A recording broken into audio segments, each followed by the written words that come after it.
今日咧就係要教大家將 Nexus 5插入呢個 Multi-ROM 之前咧，先要插入一個內核嘅。咁首先咧，我哋就要喺網上面下載翻呢一個 Elemental XN5 0.26.zip 嘅一個檔案啦。咁然後我哋將手機連接到電腦。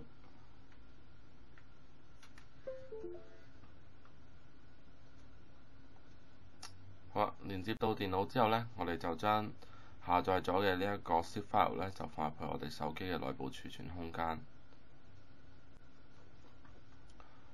好啦，咁放咗入去之後咧，我哋就將部手機熄機。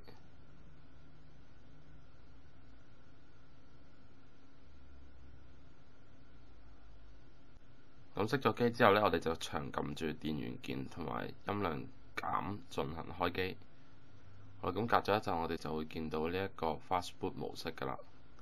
然後我哋撳兩下音量減，選擇翻呢一個 Recovery Mode， 然後撳一下電源鍵進行確認。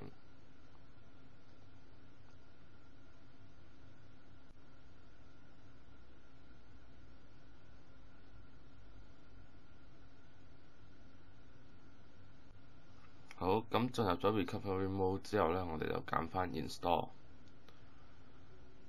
然後咧就去揾翻我哋預先下載放入咗手機嘅呢個 zip file， 撳一撳佢，然後就拉過去進行安裝。咁呢個內核咧就用呢個 Arome 嘅安裝程序嘅。咁如果大家冇咩要求嘅話咧，我哋只需要喺呢度撳 Next， 然後填翻呢一個格仔啦 ，I agree with these terms of use。如果大家冇要求嘅話，可以一路撳 Next 㗎啦。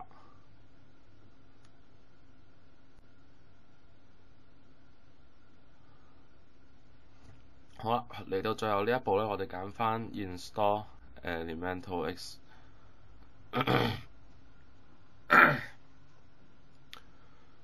好啦，咁安裝完成之後咧，我哋再撳 Next， 然後揀翻 Reboot System。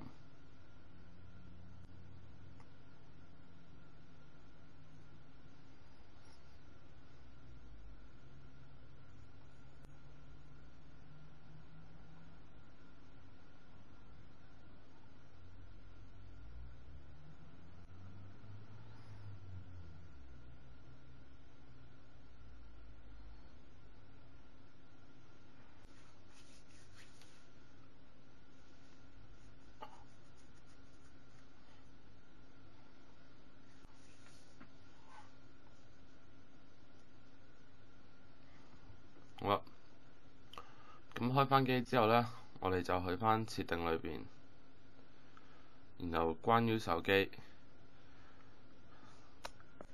咁我哋可以睇到啦，核心版本咧已經係變咗 Elemental X 0.26加㗎啦。好，咁今日嘅教學咧就到此為止啦。如果有興趣插入 Multi-ROM 嘅話咧，就請留意下邊嘅片段啦。好，多謝大家收睇。